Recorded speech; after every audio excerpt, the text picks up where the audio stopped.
श्री स्वामी समर्थ। श्रावण पहिला शुक्रवार। जिवतीची पूजा।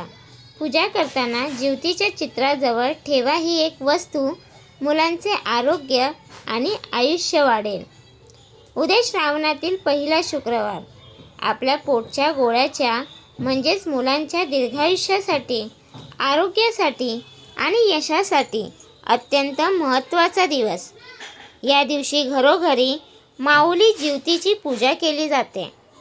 मान्यता आहे की ज्या घरात जिवतीची पूजा श्रद्धेने केली जाते तिथल्या मुलांचे सर्व संकटांपासून रक्षण साक्षात जिवती माता करते।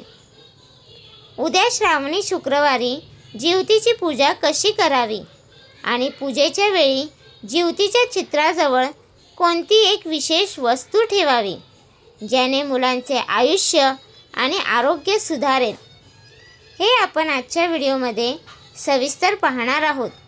व्हिडिओ शेवटपर्यंत नक्की पहा।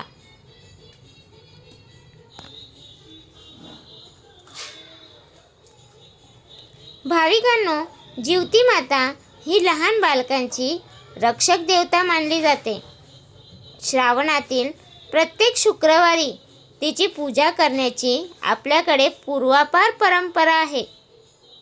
आघाडा, दुर्वा आणि सुताची माळ अर्पण करून जिवतीची पूजा केल्यास मुलांवरील सर्व ग्रहांचे वाईट प्रभाव, नजरदोष आणि आजारपण दूर होते। चला आता अजिबात वेळ न घालवता जाणून घेऊया की उद्या जिवतीची पूजा कशी करायची आणि कोणता सोपा उपाय करायचा आहे।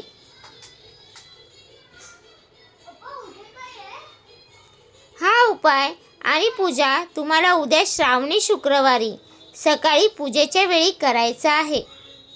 देव्हाऱ्यात किंवा पाटावर जिवतीचे चित्र लावायचे आहे। चित्राला हळद कुंकू लावायचे आहे। जिवतीला आघाडा, दुर्वा आणि सुताची माळ अर्पण करायची आहे। शक्य असल्यास 5 सुवासिनींना हळद कुंकू लावा। जिवतीच्या चित्राजवळ किंवा पाटावर एक मूठ अक्षता ज्यामध्ये अखंड तांदूळ असले पाहिजे आणि एक पिवळे फूल ठेवा। पूजेनंतर यातील थोड्या अक्षता ओवाळताना मुलांच्या डोक्यावर टाका।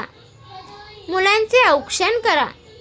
औक्षण करताना मुलांच्या कपाळावर जिवतीला वाहिलेले गंध, कुंकू लावा आणि मनात हे जिवती माते माझ्या मुलाचे रक्षण कर अशी प्रार्थना करा। जिवती मातेला पुरणपोळीचा किंवा गूळ खोबऱ्याचा नैवेद्य दाखवा।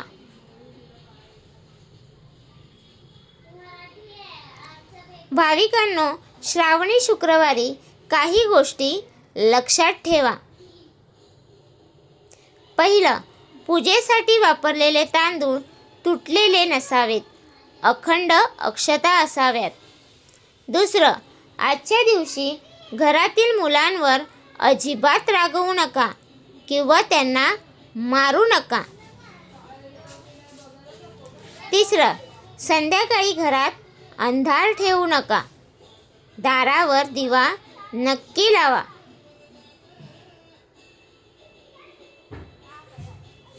भाविकांनो, या पहिल्या श्रावणी शुक्रवारी आपल्या मुलांच्या उत्तम भविष्यासाठी जिवतीची ही पूजा आणि सोपा उपाय नक्की करा। जिवती माता तुमच्या मुलांचे कायम रक्षण करेल। कमेंटमध्ये जय जिवती माता नक्की लिहा। व्हिडिओला लाईक करा। तुमच्या सर्व आई बहिणींसोबत हा व्हिडिओ शेअर करा आणि आपल्या मराठी धार्मिक उपाय चॅनलला सबस्क्राईब करायला विसरू नका। धन्यवाद। श्री स्वामी समर्थ।